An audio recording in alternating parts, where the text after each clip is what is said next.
Hello tout le monde, welcome back, bienvenue encore. C'est la deuxième vidéo sur ce blog et cette vidéo elle a pour but de synthétiser, de résumer un petit peu mon parcours professionnel. Je vous l'avais dit au tout début dans la présentation que j'avais dû faire énormément de choix dans ma vie et ce CV qui est en anglais représente absolument, reflète absolument mon parcours professionnel, mon parcours, les choix que j'ai dû faire dans la vie. Tout a commencé quand j'avais 16 ans lors de ma dernière ou avant-dernière année de secondaire euh, avec le Colruyt. J'ai travaillé chez Colruyt en tant que... Enfin, je devais emballer les fruits et les légumes. Voilà, c'était ça mon job. Travail à la chaîne, classique. Difficile, mais on s'habitue assez rapidement. Mais le travail à la chaîne reste le travail à la chaîne. On peut pas évoluer, on peut pas avoir des idées pour quoi que ce soit en fait. On est juste là pour faire ce qu'on a à faire et c'est tout ce qu'on attend de nous. Ensuite, après Colruyt, j'ai eu différents jobs étudiants, que ce soit dans le nettoyage, que ce soit des stages en tant que professeur. Je vous l'avais dit, j'ai étudié à Galilée. Énormément d'autres jobs comme chez Quick, dans des snacks, en tant que livreur, takeaway. J'ai tellement d'expérience que je n'ai plus de place sur mon CV et personnellement, je trouve qu'un CV, ça doit être une page qui nous définit au mieux, le mieux possible. Et mon CV n'a plus assez de place pour tout ce que j'ai fait. Ou du moins, si je mets tout ce que j'ai fait, le CV n'est plus original, il n'est plus créatif. Je dois faire des choix sur le CV. Je ne peux pas présenter tous mes jobs et faire en sorte que le CV soit beau visuellement. Donc, je dois encore faire des concessions, voilà. Mes hobbies, vous les avez découverts. J'adore voyager, j'adore le marketing, le monde de la publicité, les jeux vidéo. J'espère que vous avez fait un tour sur mon Twitch. N'hésitez pas à venir sur le Discord. Je le répète, si vous avez des questions, si vous voulez partager, si vous avez, je sais pas, des interrogations par rapport à tout ce que je dis. J'adore manger les plats d'autres cultures, d'autres pays, d'autres horizons. Quoi d'autre? J'adore le sport extrême, les gars. J'adore le sport extrême. Sauter en parachute, c'était un des objectifs que j'ai réalisé en 2022. Août 2022, si je dis pas de bêtises. Avec mon frère. Incroyable expérience. Je vous mettrai quelques images si vous voulez. Quoi d'autre? Je suis quelqu'un de... Si vous avez lu le CV, je suis quelqu'un de motivé, de discipliné, qui fait attention énormément à son entourage. Je continue à me former tous les jours. Actuellement, je me forme pour tout ce qui est Photoshop, tout ce qui est vidéomontage, DaVinci Resolve. Cette année, j'ai eu l'occasion d'avoir une formation Instagram, TikTok, donc les réseaux sociaux. Une formation drone qui nous a permis bien évidemment de filmer des publicités depuis les airs. Que rêver de mieux? Et tout le monde peut le faire, tout le monde peut le faire. Il suffit simplement de se diriger vers le site web belge du gouvernement pour prendre la petite formation.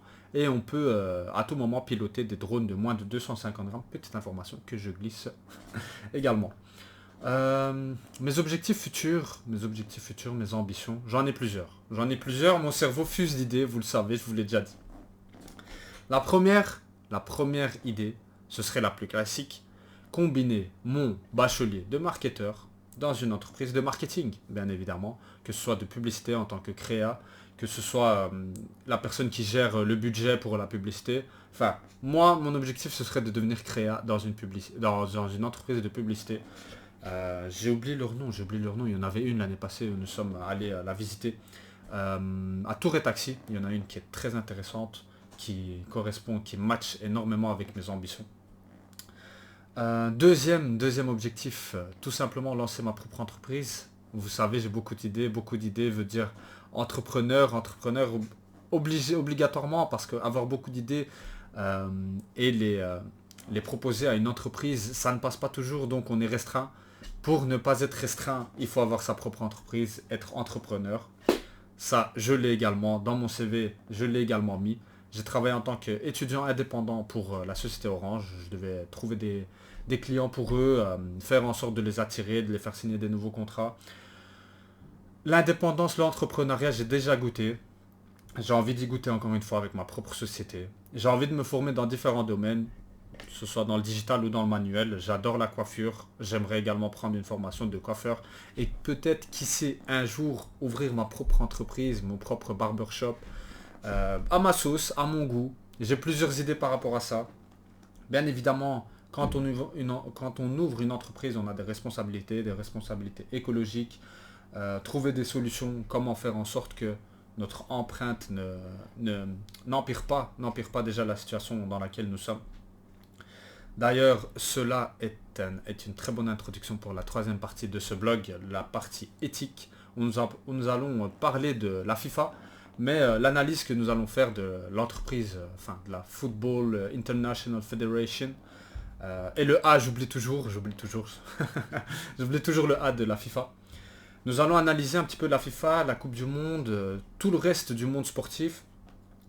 Mais surtout, les gars, cette analyse, elle n'est pas faite uniquement pour la FIFA, mais également pour toutes les autres entreprises qui ont des responsabilités à l'échelle mondiale.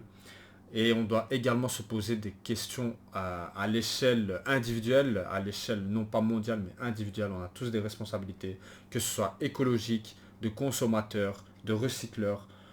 Nous sommes des consommateurs à l'heure actuelle, nous sommes des acheteurs. Et il y a un jeu de mots que j'ai adoré, que j'ai découvert cette année lors de mes cours à l'école. C'est ne soyez plus des consommateurs, mais soyez des consommateurs. Et ça résume énormément la situation dans laquelle nous nous situons. Parce que nous sommes dans un régime de surconsommation. Nous sommes tombés dans le piège, qui sait, peut-être du marketing, de la surconsommation, de la société autour de nous.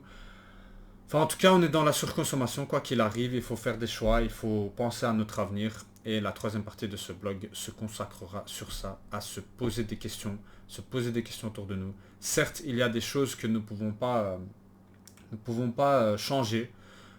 Il y a des besoins que nous avons besoin pour survivre, pour se divertir, ok, il n'y a pas de problème. Mais n'y a-t-il pas moyen de faire en sorte que cela ne salisse pas notre planète? Ne pouvons-nous pas faire en sorte que la planète ne soit pas impactée par nos désirs, par nos besoins, parfois pas primaires, parfois pas utiles?